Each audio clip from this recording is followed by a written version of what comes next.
Lorenzo Killa. Ça va déranger, Le mec en extase. ça va déranger, Lorenzo Killa. ça va déranger. J'ai le son à la poire. Lorenzo Killa, ça va déranger. Yosé Meklan Killa, ça va déranger. Le Wu-Tang Yosé Me, ça va déranger. Toi-même tu sais. Wagwan Family, monsieur Zimi dans la maison, ça va déranger. C'est la rentrée, on est là. Hey, t'as capté ou pas? C'est le cœur et l'âme. We Come Soul TV, We Are Reggae. Vous allez nous voir régulièrement. Aujourd'hui, je suis avec l'homme qu'on appelle le mec mignon. Comment vas-tu, frérot? Ah, je suis là, posé tranquillement, et toi? Ça va, tranquille. Hein, bon, on est là, tranquillement. Le mec mignon, déjà, ça m'intrigue. Pourquoi le mec mignon? Si tu devais présenter le mec mignon en 30 secondes chrono. Bah déjà, faut voir, je suis mignon. J'ai les fossettes, beau regard, grande main, grand pied, grande chaussette. Le mec mignon, bah, c'est une grande histoire, ça vient de la famille aussi. Ok. Parce qu'à la base, j'étais le petit gars pas très joli. Et quand j'ai grandi, je suis devenu le grand et fort. Et comme ils arrivaient, les Antillais, ils n'arrivent pas à dire mignon, ils disent mignon. Ouais. On est resté sur le mec mignon, le mignon. Mignon. Donc c'est resté le mec mignon. Et du coup bah, justement, alors, en gros, t'es en train de me dire qu'en grandissant, t'as glow up. Ouais. Les gens qui te disaient que t'étais laid, tout ça, machin, t'as envie de leur dire quoi aujourd'hui? Can you see me now? You see me? Alors, du coup, mon frérot, tu commences à faire du théâtre à partir de quel âge? Je faisais ça en primaire, et puis après ça, j'ai fait un centre de formation au Ducretet à Clichy. Ok. Et imagine-toi qu'en fait, le centre de formation ne voulait pas qu'on catégorise les gens qui font des centres de formation. Il ne voulait pas que ce soit des gens de cité, de banlieue qui n'ont pas accès à la culture. Ok. Donc par rapport à ça, ils nous ont proposé de faire un truc de théâtre. Ouais. On avait ça avec Bruno Solo, avec des grands noms du théâtre même. Yes. Et c'était sur un concours. On a fini 5e en Ile-de-France, sur tous les centres de formation. Et ils sont venus nous voir après en mode « Ah ouais, c'était bien votre scène, tout ça. Qu'est-ce que vous faites après? Me dites pas que vous allez rester... essayer de rentrer là-dedans. » On a dit « Ouais. Ok. Mais comment t'en es venu justement à te dire « Tiens, j'ai envie de faire du stand-up, d'être humoriste, de faire rire les gens, de partager des émotions, de partager toutes ces choses-là. » Comment ça arrivait? Est-ce que déjà plus jeune, t'étais un petit peu cireur et t'aimais faire rire les gens? Ou est-ce que c'est venu comme ça naturellement? Il y a un peu de tout. Je suis un bon vivant, on va dire. Pas si, ouais. Plutôt bon vivant. Ok. Quand je suis là, on sait que je suis là. J'aime bien pas seulement amuser la galerie, mais faire tout le monde rigoler. Ça a toujours été mon kiff. Et dans le délire, tu vois, après le centre de formation, il y a la troupe du Jamel Comedy Club qui sont venus me voir. Il y a eu d'autres trucs qui sont venus me voir. Ok. Moi, à ce temps-là, j'étais avec madame. Bébé venait d'arriver. Yes. Je me suis dit, bon, soit je suis sérieux et je fais ça sérieusement et on verra où ça mène, soit je privilégie la vie de famille et après ça on verra. Et au final, j'ai laissé ça pendant 10 ans. Et là, sur un coup de tête, non, c'est un pote qui m'a fait venir dans son théâtre, dans son comédie club. Il m'a dit d'essayer. J'ai essayé. Depuis, je me suis dit pourquoi pas. Et comme ça fait des années que je voulais faire ça en vrai, là, j'ai plus d'excuses. C'est maintenant ou jamais. Yes. Et quand tu as essayé, justement, quand tu es arrivé, après ton retour, on va dire, dans les starting blocks, comme on dit, quand tu es revenu, tu as ton pote qui te sollicite, qui te dit « Oui, tiens, j'aimerais bien que tu viennes dans mon bar, que tu viennes t'exprimer. » Mais comment tu as appréhendé? Comment tu t'es dit « Waouh, est-ce que ça va fonctionner ?» Parce que ça fait un moment que tu n'étais pas là, ça fait un moment que tu n'avais pas pratiqué. Est-ce que tu as eu des craintes, justement, par rapport à ça? Totalement. Il y a beaucoup de craintes entre le regard des amis, parce que les potes, des fois... C'est des potes, mais c'est pas vraiment tes potes. Ils vont te terminer dès qu'ils peuvent, ils vont charrier, ils vont t'insulter, ils vont pas te prendre au sérieux après. Ouais. Je suis arrivé dans le bar de mon pote, imagine-toi, qu'il y avait déjà la scène de théâtre. J'aurais dit, mon but c'est d'être à votre place. Ils m'ont dit, vas-y, essaye. J'ai essayé, ça a marché. Là, je me suis dit, il y a peut-être un truc à faire. Mais quand j'ai commencé, je me suis rendu compte aussi que c'est pas comme on voit à la télé où tu passes juste, tu fais des blagues. Hein. Ouais. Ah non, ça se travaille, tu dois travailler tes blagues, tu dois... travailler tes chutes, tu dois avoir une prestance scénique. C'est du boulot. Ouais, c'est un métier parce que t'as vu, t'as des personnes qui prennent ça en mode à la rigolade, en mode moi je peux arriver sur la scène et faire rire les gens. Ouais. C'est vrai que t'as des gens qui ont ça naturellement, qui arrivent à faire rire les gens sans forcément se préparer et autres. Mais c'est vrai que c'est un métier en fait justement. Exactement. Et qu'est-ce qui t'a emmené toi justement à te professionnaliser vers ce milieu-là? Qu'est-ce qui fait que maintenant, demain, le mec mignon, il a envie d'être partout sur scène? Parce que tout simplement, ça fait un moment que je voulais faire ça. Ouais. Comme je t'ai dit, j'ai privilégié la vie de famille. Maintenant, quitte à faire des blagues, à faire le concours, autant que ça soit payé. Ouais. Je vais pas te dire, je vais pas être trop blagueur non plus. Ouais. Mais je sais que je fais rire les gens, j'ai du talent. J'étais une pépite que j'ai pas su polir à temps. Okay. Mais maintenant, je me dis, c'est le moment ou jamais. J'ai un certain âge. Et si je le fais pas maintenant, je vais vivre avec des regrets. Ouais. Donc, je préfère... C'est ce que j'allais te dire. Est-ce que tu as des regrets par rapport à ça, au fait de t'être stoppé pendant un certain temps et de revenir après?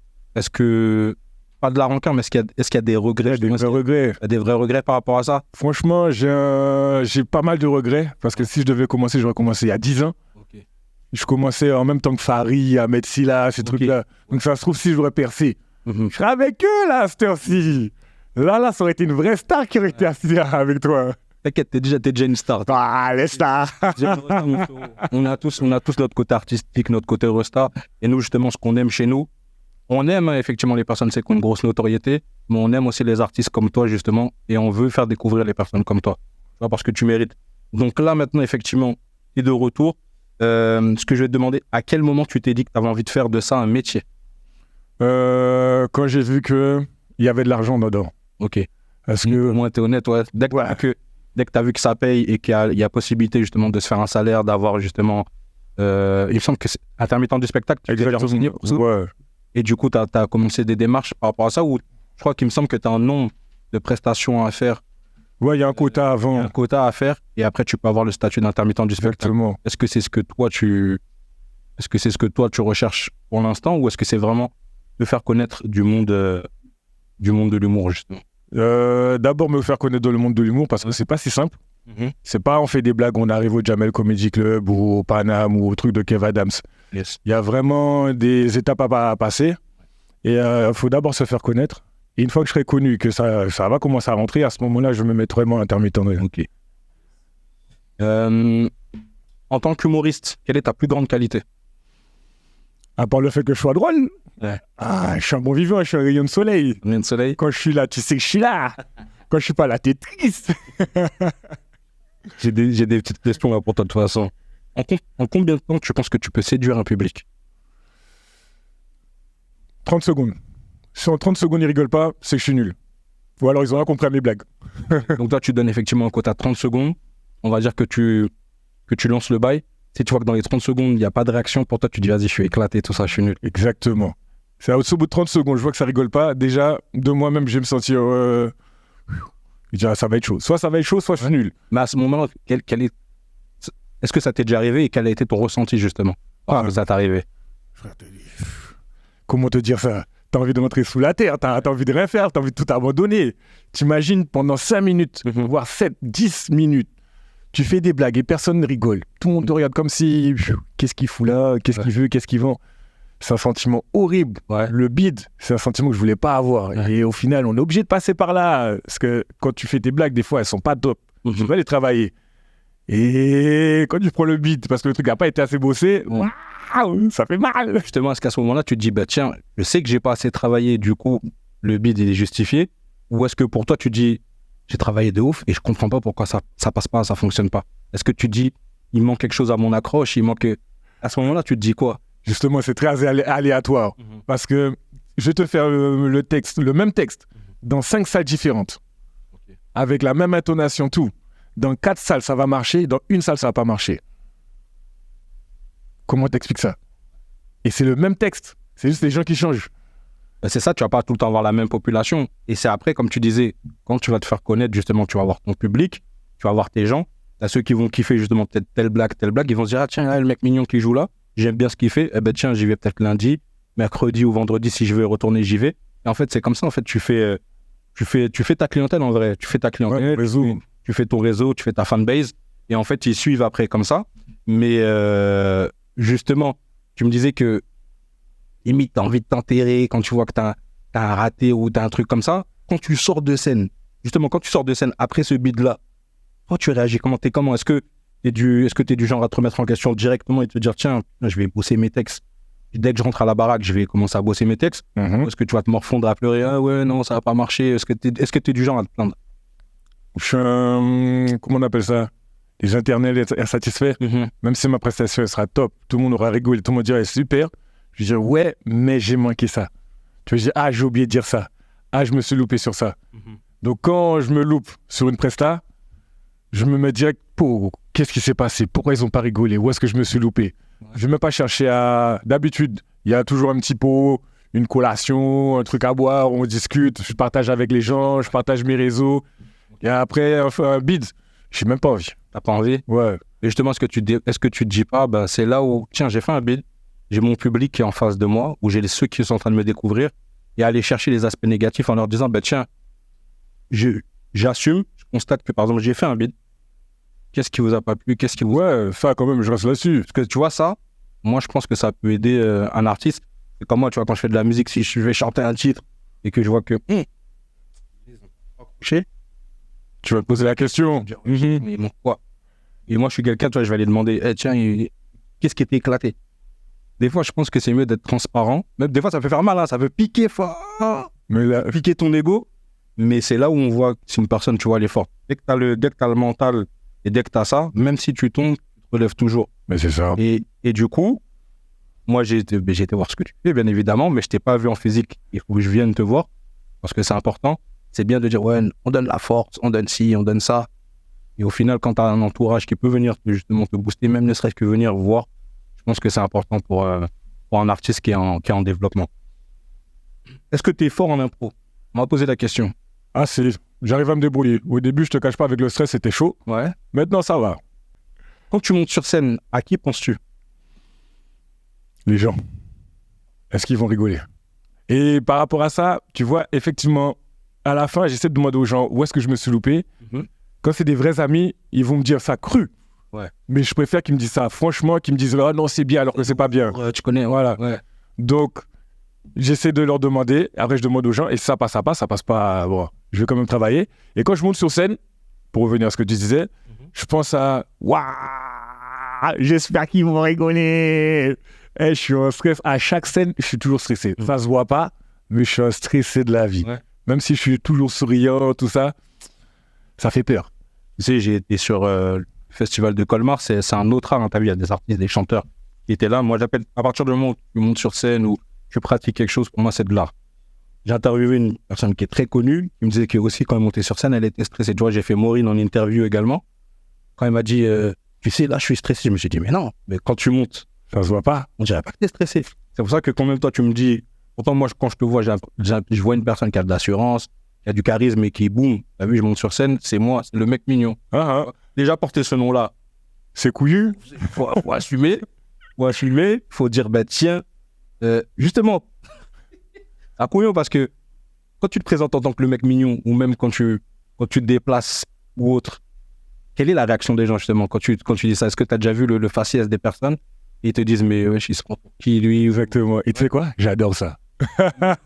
Je me regarde de haut en bas, mais je me dis, tu crois que t'es qui? Ou ça va les chevilles? Ouais. Mais si ça raconte, lui. Ouais, mais j'aime ça. Ça, assumer. Nous, on aime ça, on est là pour déranger. Quelle est la personne la plus fière de toi dans ton domaine? Ma pépette. Ouais. À tous les jours, elle me demande, papa, alors, t'es sur scène? Alors, papa, en plus, des fois, je monte des vidéos. Okay. Donc, à chaque fois, elle me dit, je vais te voir à la télé, je vais te voir à la télé. Donc, j'ai dit, un jour, si j'arrive à bien me débrouiller, tu me verras à la télé. Et là, ce sera ma plus grande fierté. Tu l'as déjà emmenée avec toi sur scène ou elle est trop petite, justement? Elle est trop petite, malheureusement. Ok. Et comme avec l'âge, il faut dormir tôt quand même. Il y a école le lendemain. Ouais, toi, tu joues tard. Ouais, généralement, c'est 20h, 21h. Et une fois, j'étais dans une grande salle de théâtre et tout. Elle aurait pu venir, mais c'était à 21h. Okay. Et c'est un dimanche, le lendemain, il y a école. Je ne pouvais pas me permettre. Yes. Et les autres fois, c'est un peu plus tôt, mais c'est dans des fois, c'est dans des bars, des fois, c'est dans des chichas.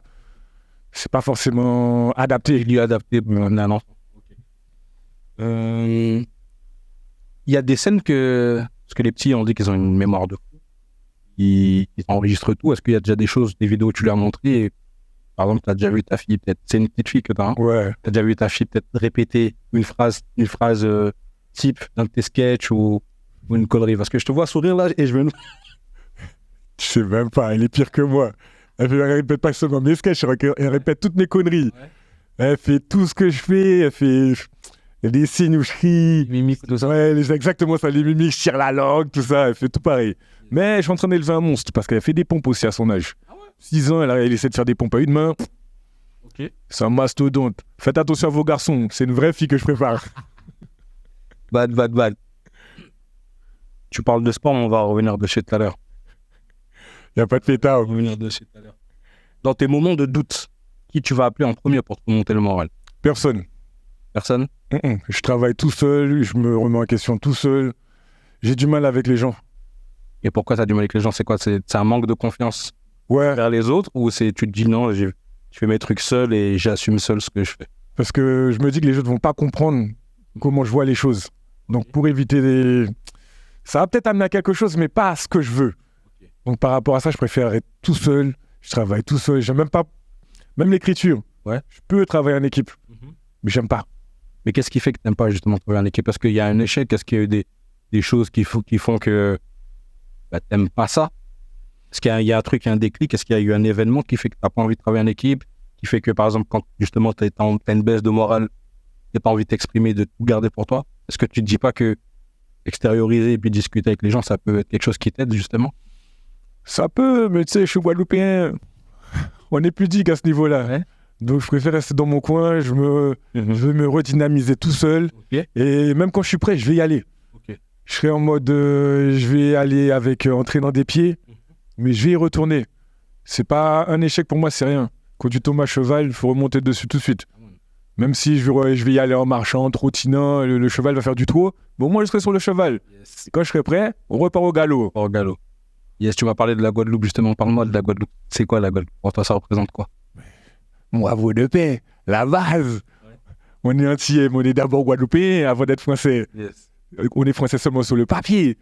Je confie dans mes vieux jours là-bas. Ouais. Et justement, mon one-man show que je vais préparer, ça va être ça. Ça va être comment j'ai vécu en Guadeloupe, comment j'ai vécu quand même en France, comment les gens de France voient la Guadeloupe et comment les gens de Guadeloupe voient la France. Et je vais expliquer un peu tout ça. Et tout ça sera exprimé sur scène. C'est good. Ben justement, en parlant de ça, quelles sont les différences que tu perçois entre le stand-up en France et le stand-up aux Antilles? En Guadeloupe, ils ont leur truc, ils ont leur humour. Aux Antilles, ils ont leur humour. En France, tu vas plus te faire connaître par la France entière. Okay. Alors qu'aux Antilles, ça va être très communautaire, très sectaire. Et certes, en Guadeloupe, ils ont beaucoup de talent, mais qui vont pas forcément émerger. Et mon but, justement, c'est de représenter les Antilles, la Guadeloupe, bien sûr. Okay. Et, mais je suis pas assez trop communautaire pour te dire, je vais représenter que la Guadeloupe. Non, je vais représenter toutes les Antilles. Tu veux représenter toutes les Antilles. T'es pas en mode, ouais, je suis Guadeloupéen, c'est que la Guadeloupe. Voilà. Toi, c'est les Antilles. Les Antilles, on est ensemble. Et le but, justement, c'est de d'être reconnu en tant qu'Antillais à la France entière. Comme ça, il y aura Kalash et il y aura moi. Yes, bad. Justement, comment vois-tu l'évolution de la scène artistique concernant ton art? Si tout va bien, dans 3 ans, là, je prépare un one-man show, c'est le premier. Ouais. D'ici l'année prochaine, j'en ferai un meilleur. Et dans 3 ans, si tout va bien, si je passe pas à la télé, j'abandonne. Et laisse tomber, c'est pas pour moi. Ouais, carrément. Ah, carrément, c'est tout ou rien. Tu te fixes 3 ans là, tu te dis si dans 3 ans je passe pas à la télé, C'est mort. stop. Ouais. Bon, au moins tu sais ce que tu veux, mais Voilà, j'aurai pas de regrets. Je vais retourner travailler, toucher mon petit SMIC et, comment dire ça, cracher sur mon salaire de misère comme tous les beaux Français. est-ce qu'il y a un comique qui t'a inspiré? Il y en a plein. Est-ce que tu peux m'en citer qui? Alors, je vais te dire, Farid, j'ai bien aimé. Ouais. J'aime assez l'humour de Anne Romanoff, c'est jeux de mots, c'est un peu technique. Il faut avoir un dictionnaire quand tu l'écoutes. Ouais. Mais c'est marrant. Comme j'aime aussi Pascal Muesta, la base. Albert et Léon, eux aussi, surtout Léon, la base. C'est eux qui m'ont vraiment... Et ils ont révolutionné le monde de l'humour. Même Jean-Yves Rupert, très fan. Viviane Émigré, très fan aussi. Comme j'aime aussi Jamel, j'aime Gad Elmaleh. Mais c'est surtout un mélange entre Pascal Muesta et Farid. Et Farid. Ouais, eux, c'est vraiment pour moi les GOAT. Demain, là, Pascal Muesta et Farid disent, tiens, on t'invite première partie. Waouh, j'y vais 2 fois qu'une. La tête en avant, ça casse tout. Direct. Yeah. Mais je serais stressé à mort. Tu vois, moi, je serais comme ça. C'est normal. On dit, tiens, tu vas faire ma première partie. En plus, c'est des personnes que tu admires en tant que professionnel et puis en tant qu'artiste. Ouais. Forcément, tu vas arriver avec un coup de stress et moi, je pense qu'une fois que tu es lancé, c'est ça aussi. Ouais. Lancé une fois que tu as commencé. En roue libre, il n'y a pas de stress. Ça t'est déjà arrivé d'oublier un texte? Mais totalement. Ça m'arrive souvent, même trop souvent. Ah ouais? Trop souvent. Imagine-toi que je prends mon temps. Je vais prendre 3 semaines pour écrire un texte. Quand je suis prêt, je le répète. J'arrive sur scène. J'oublie. Donc des fois, je suis devenu professionnel. Je vais partir en impro. Okay. Ou des fois, je tourne autour du pot en attendant que ça revienne. Ouais. Mais le but, c'est de ne plus rester devant le micro en mode j'ai oublié mon texte. Tu vois, j'essaie de bosser quand même. Et j'en parlais à ma mère une fois. Et ma mère me regarde, elle me dit, mais comment ça se fait que tu oublies ton texte? Je dis, ben maman, j'oublie mon texte. Elle me dit, mais ah bah oui, Maquet, si c'est toi qui l'as écrit, tu peux pas l'oublier. Je dis, ouais, mais maman, c'est pas comme ça. Ouais. Et au final, j'arrive à m'en sortir. Et les gens ne remarquent même pas que j'oublie. Ok, ça, c'est bien, c'est important de pouvoir rebondir justement quand t'as un trou. Mais est-ce que ça, justement, le fait d'oublier tes textes comme ça, est-ce que tu dis c'est un manque de travail, c'est un manque de répétition, ou est-ce que c'est juste lié à l'humain, la fatigue? Le stress aussi, hein. Yes. C'est les deux. Il y a des fois, je bosse pas assez, je te cache pas. Ouais. Il y a des fois, j'écrate un truc, je me dis, ah, c'est un crash test. Si ça passe, je le retravaille. Ok. Si ça passe pas, les poubelles. C'est des blagues, les blagues tests. Mhm. Et des fois, j'ai un texte préparé depuis 8 mois, je commence à le faire, quelqu'un va faire une interaction dans le public, et je vais rentrer dans l'interaction, c'est ça le pire. Je rentre dans l'interaction, je vais rigoler avec la personne, on va partir sur un délire et tout, après revenir à mon texte, je serai en mode, Docile. ah, alors, où on était? J'oublie. Au moins, t'as le don de le dire, parce que je pense pas que tout le monde va dire ah ouais, moi j'oublie.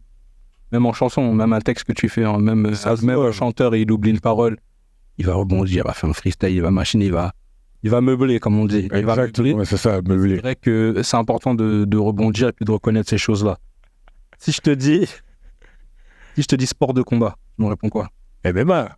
MMA? Ouais, fort. UFC, la base. Après, j'ai fait un peu de tout. J'ai fait du judo, j'ai fait du jiu-jitsu, j'ai fait un peu de boxe, toutes les boxes. Je suis très polyvalent. On m'a dit que t'es un grand combattant. Ouais, je suis un grand compétiteur. Un compétiteur. Que ce soit la bagarre ou autre chose. Ouais. C'est mon truc. Et apparemment, avant de t'affronter, il faut passer par tes petits. Ouais. Je sais pas qu'est-ce que t'as donné cette info-là.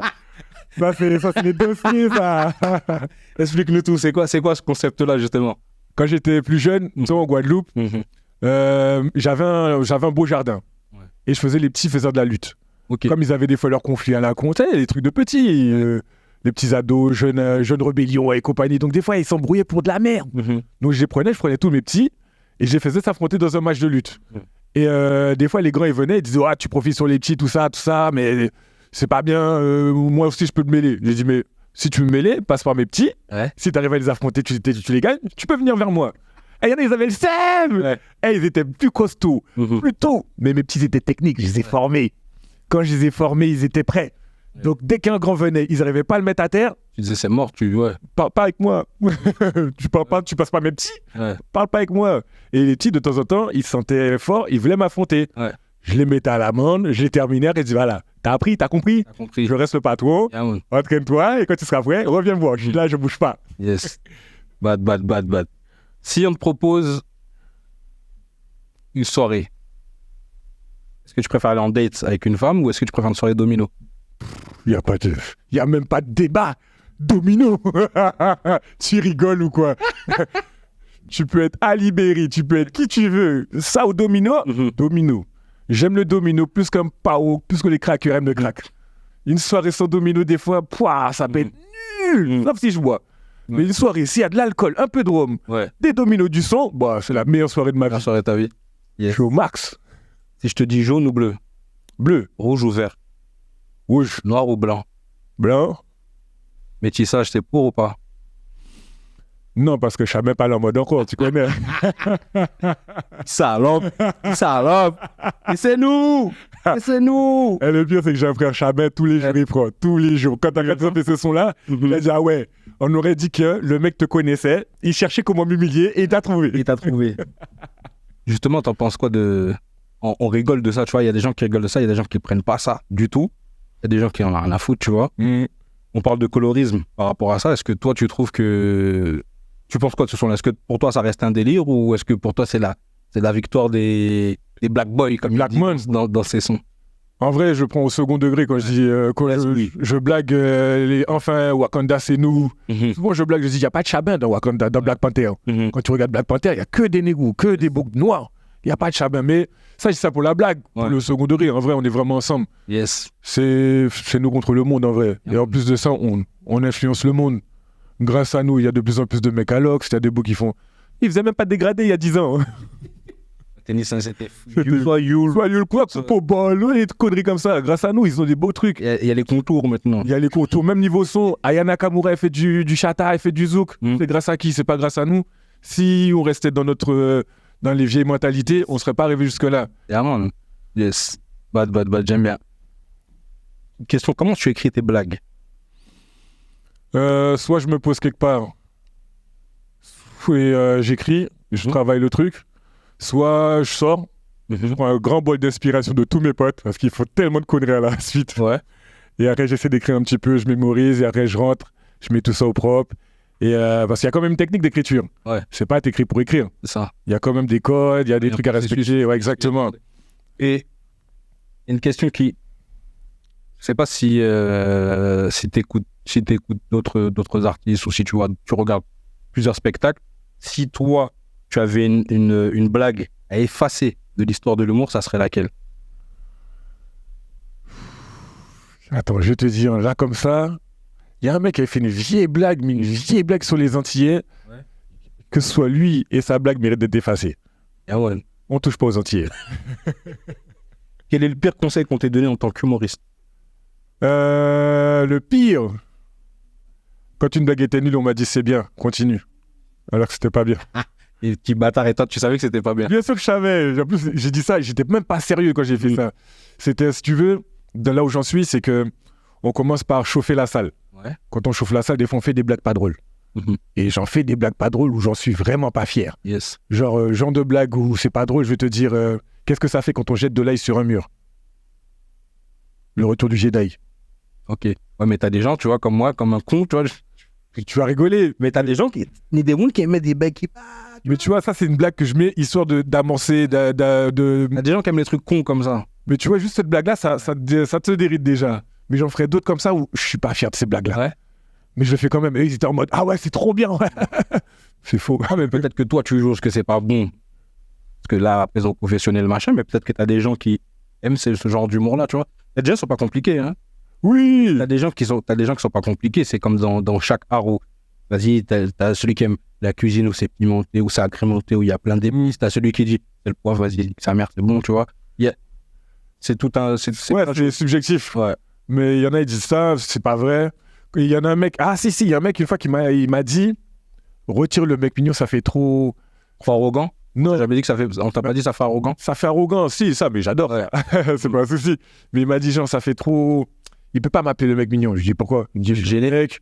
Ouais, ça le gêne. Ouais. Je lui dis, mais c'est bon, frère, tu sais que t'es pas gay. Ouais. Je suis pas gay non plus, tu peux le dire. Il dit, non, faut que tu trouves un nom, genre, Badman. Je dis, frère, la vie de voyou, c'est fini. Ouais. On est bien. Bah oui, frère. Ok. Si tu devais organiser une soirée avec 3 humoristes, vivants ou morts, qui inviterais-tu? Fari. Ouais. Pascal Muesta. Ouais. Et pour le délire, un truc rien à voir. Hein. Comment elle s'appelle encore? Foresti. Florence Foresti. Foresti? Ouais, j'aime bien son délire. Ouais. Elle est humaine. Elle est humaine, ouais. Enfin, elle en a l'air. Après, je l'ai pas encore vu en vrai. Le personnage, en vrai, je sais pas comment elle est, mais c'est vrai que moi, je regarde aussi ce qu'elle fait, tout, j'aime bien. J'apprécie. Ouais, soit ses films ou ses one-man show, j'aime bien. Elle a l'air très humaine, très, très bon délire. Parce que t'en as, ils ont l'air très, très arrogants, très je me mélange pas avec la petite populace. Très hautain. Très hautain. Et t'en as, ils dégagent ce truc-là et tout. Et le Kagadeyo qui a dit, je regarde le spectacle. Moi, je suis le genre à zapper vite. T'as vu, dès que je peux regarder un spectacle, mais si j'ai vu l'humain, si j'ai connu l'humain et que je sais que, tu vois, c'est un chien ou que la personne, elle est pas bienveillante et tout, ouais. Il boycotte. Exactement, tu vois. Je mets de côté. J'arrive pas à faire... Est-ce que c'est un défaut? Je pourrais pas différencier l'humain du professionnel. Si je vois que t'es humainement un chien, professionnellement, je vais même pas te cadre. T'as vu? Tu vois? C'est pareil. Si je vois que c'est pas... ça va même pas m'intéresser. Comme il y a des mecs que je trouve vraiment pas drôles, sur YouTube en vidéo, ils seront excellents, mais sur scène, ils seront éclatés au sol. Mais leur délire, hors scène, il est impeccable. Je vais me taper de bonnes barres avec eux. Ouais. Mais après, quand ils vont être sur scène, je vais leur dire Je pense qu'il leur manque quoi justement sur scène? Parce que si hors de la scène, sur YouTube, sur leurs vidéos, tu vois, ils excellent, qu'est-ce qui leur manque à ces personnes-là pour toi sur la scène? De bosser, parce que c'est pas... Tu sens qu'il n'y a pas assez de travail? Pas pareil. Okay. Le monde de la scène, le monde sur scène et le monde en vidéo, c'est totalement différent. Yes. Même pour les films. Un mec qui va faire une vidéo YouTube ou un TikTok, il pourra recommencer 5, 6, 12, 15, 25 fois, autant de fois qu'il le faudra. Mais sur scène, c'était en direct, c'est en live, c'est one shot.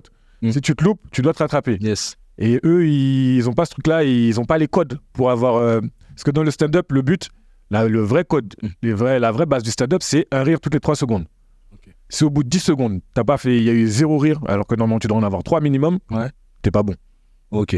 Abandonne ou retravaille. Ou reste sur tes vidéos YouTube et chacun son délire, chacun son domaine. Quelle est la chose la plus drôle que tu n'aies jamais vue? Waouh. Quand je savais que je rigole tout le temps. Qu'est-ce que j'ai jamais vu, mais je trouve ça drôle. Des trucs comme dans Oh-Aïe. Ouais. C'est un film de référence pour nous, pour les anciens. Je sais pas si les jeunes vont connaître ça. Mais ce film-là, si j'aurais fait l'université comme eux. T'avais vu sur le plane aussi? Bien sûr. La base. Même ça, incroyable. J'aurais kiffé. T'imagines, tu vas en Guadeloupe, tu vas aux Antilles, tu vas en Martinique, et tu as l'avion qui bouge dans les enjoliveurs, et le truc a un gros son châtain à l'entrée. Direct. Si tu pouvais avoir le pouvoir d'une seule chose grâce à l'humour, quel serait-il? Rendre les gens heureux, en vrai. Rendre les gens heureux? Ouais, que les gens arrêtent de pleurer pour rien. La vie est belle, on est dans un beau pays, on a de sur notre tête, on a de quoi manger pour certains. Il y a pire. Il y en a qui sont en crise, il y en a qui sont en guerre, il y en a qui... Il y a beaucoup pire et on se plaint pour rien. Écoutez-moi, je vais vous faire rigoler, je vais vous faire penser à autre chose, relativiser et voir qu'on a une seule vie, on va la vivre bien comme il faut. Faites l'amour, pas la guerre. Pour les gens qui t'ont regardé là, les gens qui te connaissent pas, t'as envie de leur dire quoi? Est-ce que t'as un message à leur faire passer? Je vais dire un truc que je dis à tous mes proches et que je dis toujours sur scène. Pas fait Babylon Marisot, Rasta combat, c'est Black Positif, Yes Massive, Plus the Gang, Wakanda Forever, Jesus Popagno, c'est son wow. Ça veut dire faites attention à vous. Big up. On va terminer sur un petit jeu et tu vas me répondre. Alors, poisson ou poulet roucané? Poisson Rasta, mon poisson. Piment ou sans piment? Piment. Plage ou rivière? Rivière. Pluie ou soleil? On est des enfants du soleil, mais la pluie, c'est important. Soleil quand même, on va connaître. Bon, t'as un maillot là sur toi, j'allais te dire Paris ou Marseille, mais... Il n'y a pas de débat. C'est déjà... L'OM, ça veut dire ordure ménagère. On n'en discute même pas. Je suis arrivé en fois, je vais même te dire un autre truc. Je comprends les gens qui sont Marseillais, qui habitent à Marseille, qui supportent Marseille. Quelqu'un de Saint-Etienne va supporter Saint-Etienne. Normal. Lyon, on supporte Lyon. Tu habites à Lille, tu supportes Lille. Normal. Je suis sorti de Guadeloupe, je suis arrivé à Paris, Orly. C'est normal que je supporte Paris Saint-Germain. Je suis d'accord avec toi. Si c'est pas Paris Saint-Germain, c'est le Paris FC. Si c'est pas Paris FC, c'est Red Star Saint-Ouen. Dans tous les cas, c'est un club parisien. Je peux pas supporter un autre club que Paris. Bon, on va pas attaquer... Bon, on va chercher des problèmes, plus. Voilà. Family, c'était Monsieur Youzimi, ça va déranger, avec l'homme qu'on appelle le mec mignon, n'ayez pas peur de le dire, c'est son blaze. Donc, faut savoir accepter ça. On est ensemble, on se retrouve très bientôt. Youzimi. Lorenzo Killa. Ça va déranger. Le mec en next Ça va déranger. Lorenzo Killa. Ça va déranger. J'ai le son à la boîte. Lorenzo Killa. Ça va déranger. Yosemite Clan Killa. Ça va déranger. Le Wu-Tang Yosemite. Ça va déranger. Toi-même tu sais. Ça va déranger.